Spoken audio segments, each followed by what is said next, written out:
في لحظة كده بتيجي وانت بتقلب في الموبايل وبتضحك، بس انت جواك صوت بيهمس في ودنك ويقولك هو ده كل اللي ممكن اقدمه؟ ضحكة وميم وبس كده هتشهر.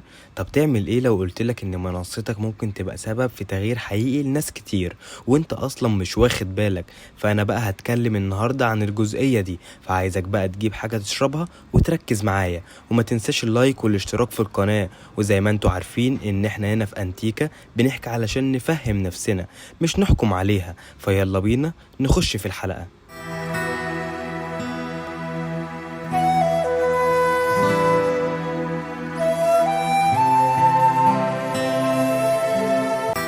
مرة كنت بتفرج على فيديو لبنت عادية جدا، كانت بتحكي عن يومها بصراحة، مش بتهزر وخلاص ولا بتبالغ، بس كانت حقيقية.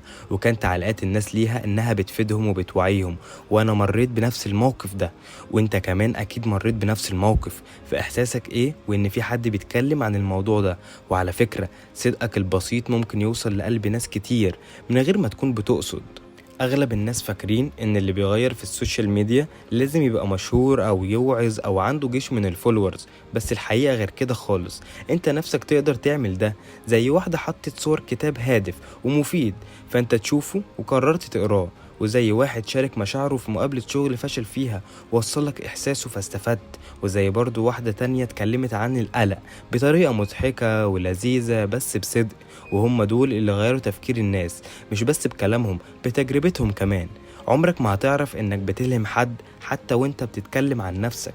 علم النفس بيقول إننا بنتأثر باللي بنتابعه حتى لو مش واخدين بالنا. يعني لو طول الوقت بتشوف خناق وهزار سخيف وتحديات تافهة، دماغك بتتعود. بس لما تشوف محتوى فيه معنى حتى لو بسيط، عقلك بيصحى وينضج أكتر، وده بيأثر على كل حاجة حواليك. فمش لازم تبقى مثالي عشان يكون ليك تأثير، كفاية تكون قاصد وصادق في اللي بتعمله.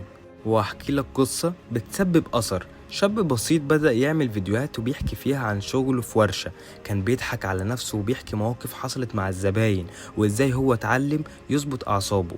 فواحد من المتابعين بعت له بعدها بسنة وقال له فيديوهاتك خلتني ما استسلمش وفتحت محل صغير أقدر أعيش منه. وده مش هزار، هو فعلا استخدم منصته من غير ما يتخلى عن نفسه. وكل حد عنده منصة بيعمل فيها محتوى حتى لو عنده 50 متابع، ساعتها هيبقى فيه قيمة وفيه فرصة. وفي الاخر احب اقولك اضحك وهزر وانبسط، بس اوعى تنسى ان منصتك ممكن تكون حاجة كبيرة حتى لو صغيرة. استخدمها بطريقتك، بس خلي فيها دايما لمسة ليك، هتتفاجئ ساعتها باللي ممكن تعمله.